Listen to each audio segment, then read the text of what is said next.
Bonjour à tous, vous êtes en train d'écouter un podcast.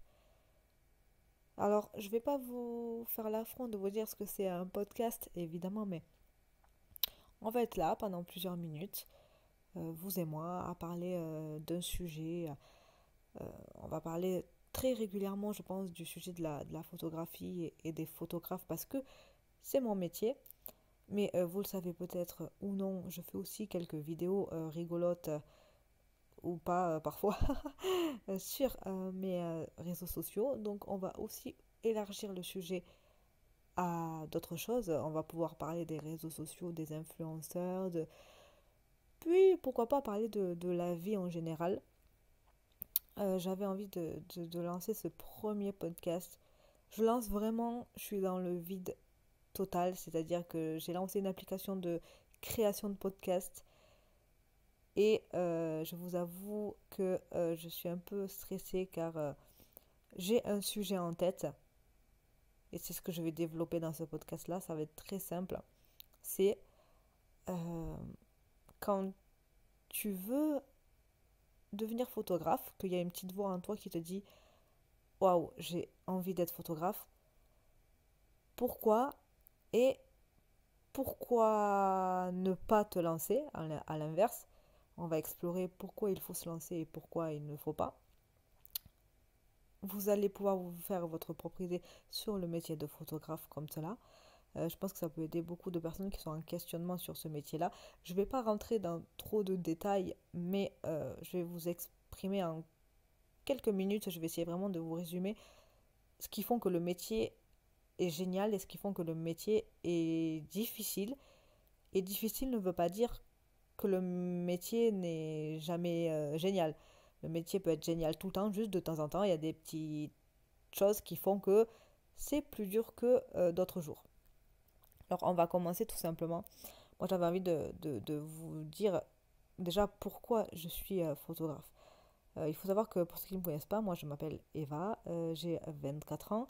Je suis photographe depuis maintenant 1 an et demi en tant que professionnelle, c'est-à-dire que je suis déclarée photographe depuis 1 an et demi, mais j'ai toujours touché à la photographie depuis que j'ai vraiment 9 ans, je crois, et depuis que j'ai touché à un premier appareil photo. Donc il faut savoir que je n'ai jamais fait de travail non déclaré avant mes 1 an et demi de photographe. Donc, ce que je faisais avant, c'était juste pour le plaisir personnel et ce n'était pas à but professionnel.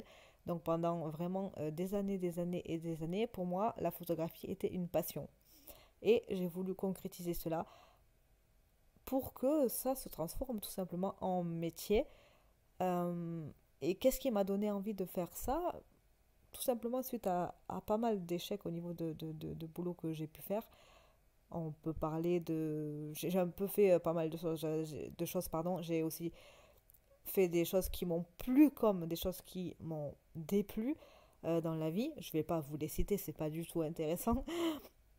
Mais effectivement, du jour au lendemain, je me suis dit, ok, va, arrête de faire des trucs que tu sais que t'es pas faite pour ça en fait. Tu aimes quoi dans la vie? Bon, tu voudrais être astronaute, ok, c'est une chose, mais c'est peut-être compliqué. Euh, ah, t'aimes bien tout ce qui est artistique quand même. Il y a quoi que tu sais faire à l'instant présent là? Il y a quoi que tu sais faire maintenant? Et c'est vrai que ce que je savais faire, c'était tout ce qui est attrait à la photographie, à la vidéo. J'ai toujours fait du montage vidéo, que ce soit même avec mon téléphone ou avec de vrais appareils et de vrais logiciels de montage, de logiciels de montage professionnels. Donc, je me suis dit, mais Eva, mais ok, mais essaye. Tu vas peut-être te casser la gueule, peut-être que ça va être difficile, et c'est difficile d'ailleurs, mais essaye. Je pense que pour vous qui écoutez ce podcast et vous vous dites vraiment est-ce que c'est une bonne chose pour moi de me lancer dans la photographie en tant que professionnel euh, et vraiment pas juste que ce soit une passion mais que ça en devienne vraiment un métier, j'ai envie de vous dire c'est comme tous les autres métiers. Si vous prenez aucun risque, ah ben il va rien vous arriver c'est sûr. vous gardez votre petit boulot bien rangé, vous vous levez à 6 heures pour travailler à 7 heures ou à 8 heures, vous rentrez le soir à 18 heures et vous mangez, vous dormez. Métro, boulot, dodo. C'est un choix. Certains sont heureux comme ça et je ne blâme pas les gens qui font des métiers, on va dire, dits moins atypiques que le métier de photographe, parce que le métier de photographe, peut-être qu'on y reviendra, mais c'est un métier assez atypique, je trouve. Ne faites pas ça. Là, ok, ne faites pas photographe si vous avez peur de prendre des risques, si vous n'aimez pas ce côté libre, parce que, alors vous pouvez être photographe, ça, moi je vais vous parler d'être photographe en tant qu'indépendant, c'est-à-dire vous êtes tout seul, vous avez votre auto-entreprise, vous êtes vraiment tout seul. À la limite, vous avez peut-être un ou une assistant ou assistante avec vous, mais, mais là je vais parler vraiment de mon cas à moi qui suis vraiment solo, en sachant que vous pouvez être photographe pour une entreprise en particulier. Voilà. Vous pouvez travailler aussi solo et de temps en temps travailler pour des entreprises, avoir des contrats. Voilà. Mais on va pas vraiment parler de ça. Là, on va vraiment parler du fait que quand on est indépendant, quand on est un auto-entrepreneur, c'est le grand vide au début, puisque c'est à toi de tout gérer en fait. C'est à toi de gérer tout ce qui est horaire, tout ce qui est en fait ce qui est risqué dans ce genre de métier-là, que tu sois photographe comme maçon ou peu importe. Mais être indépendant, c'est extrêmement difficile parce que tu n'as pas de travail en fait si tu ne le cherches pas. Si tu fais pas ta promotion, si tu parles pas de toi autour de toi, si tu cherches pas les demandes des gens sur internet ou ailleurs, tu ne travailles pas. Ça sera le sujet d'un prochain podcast si celui-ci vous plaît. Prochain podcast, je pense que je vous parlerai de comment je m'organise pour trouver des clients. Quelles sont les bonnes façons, les mauvaises façons selon moi. Si vous n'avez pas peur de cela, je vais vous tutoyer, c'est peut-être mieux. Si tu n'as pas peur de ça, si tu te dis, ok, là jusqu'à présent j'avais mes horaires, j'étais en sécurité, j'avais mon salaire tous les mois, là je vais abandonner tout ça, je vais prendre le risque de peut-être avoir 10 euros à la fin du mois. Non, j'espère pas, parce que photographe, ça, il n'y a pas de prestation à 10 euros, mais euh, d'avoir juste 500 euros à la fin du mois parce que j'ai pris en photo un petit anniversaire. Euh, si tu as peur de cette insécurité-là financière, je ne dis pas que c'est pas fait pour toi, puisque moi-même j'ai eu peur et j'ai toujours peur actuellement de ça. Cependant, il faut en être conscient. Il faut être conscient que oui, tu vas te lever, tu vas peut-être pas travailler. Tu vas travailler en recherchant des clients, voilà.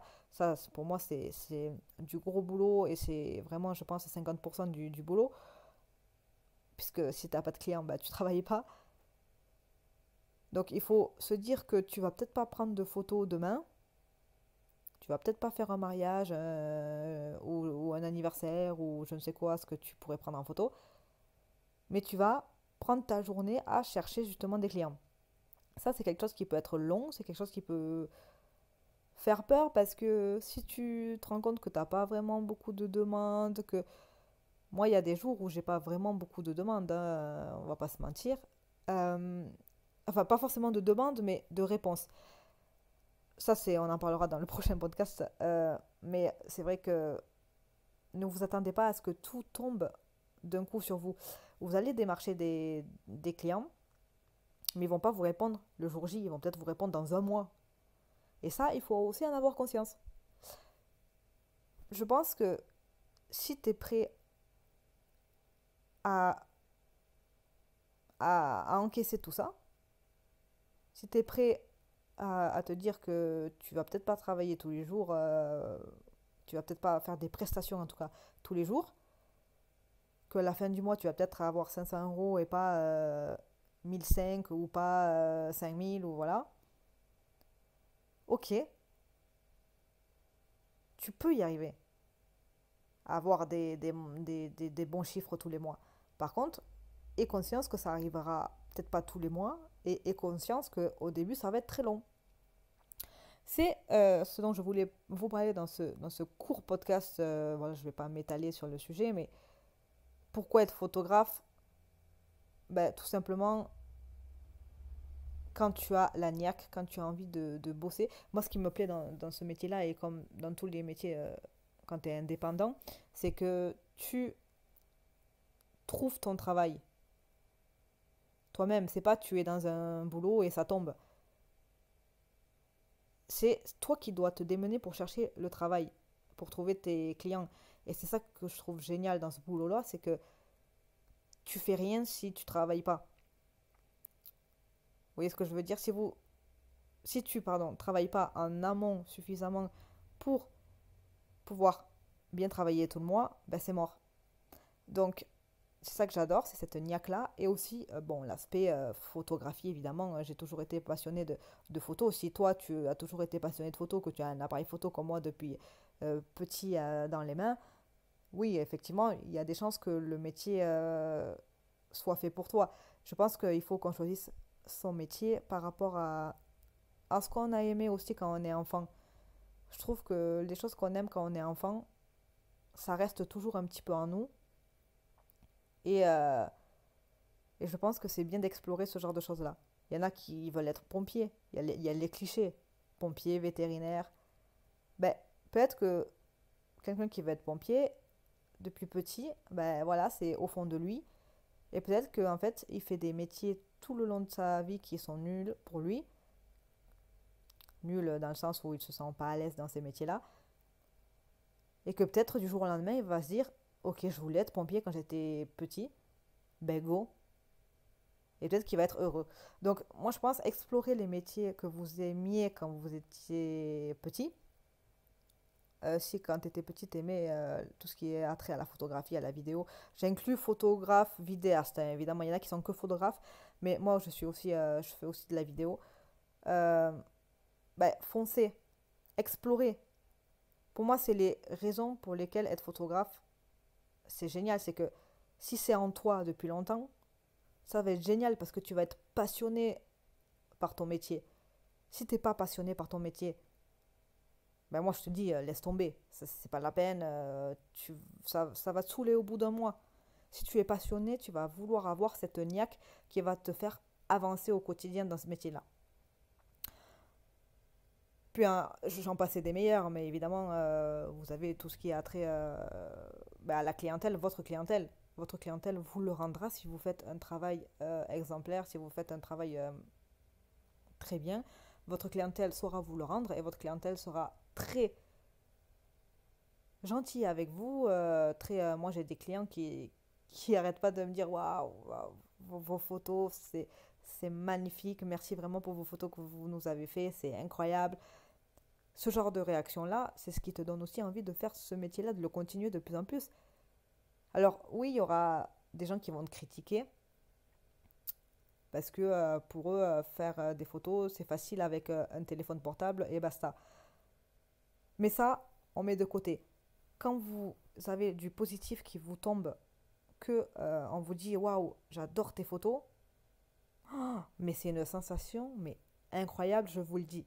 Donc, pour moi, la clientèle qui est juste adorable, le fait qu'il faut se débrouiller soi-même pour chercher son boulot, tout ça, c'est ce qui me donne envie de toujours continuer ce métier. Donc voilà, j'espère que ce petit podcast de quelques minutes vous aura plu. Je ne sais pas trop dans quel sens pardon, encore aller dans tous mes podcasts, même si j'ai des idées en tête. Je pense que pour le prochain podcast, on va parler un petit peu de comment trouver des clients. Vraiment, on va s'axer sur ça. Et puis, peut-être que dans d'autres podcasts, on parlera de toute autre chose qui n'est pas forcément en rapport avec la photographie. Euh, mais j'espère que vous allez me suivre. En tout cas, j'espère que ça vous plaira. N'hésitez pas à vous abonner. Je ne sais même pas, c'est vraiment grave, c'est que je ne sais même pas où je vais poster ce podcast. En tout cas, quoi qu'il en soit, j'espère que ça vous a plu. J'espère que ça vous aura donné envie d'être photographe. Et si vous voulez continuer à échanger sur le métier de photographe, bon, je suis disponible sur plein de réseaux sociaux. Eva Buchaka sur TikTok, EVABUCHACA. Ou sinon, j'ai aussi une page Instagram qui est dédiée à mes photos, mais en ce moment, je publie moins. Mais vous pouvez me contacter là-bas aussi, c'est Eva la photographe, tout simplement. Je vous souhaite le meilleur pour votre journée qui suit ou votre nuit si vous écoutez ce podcast le soir. Et on se dit à la prochaine pour un tout nouveau podcast.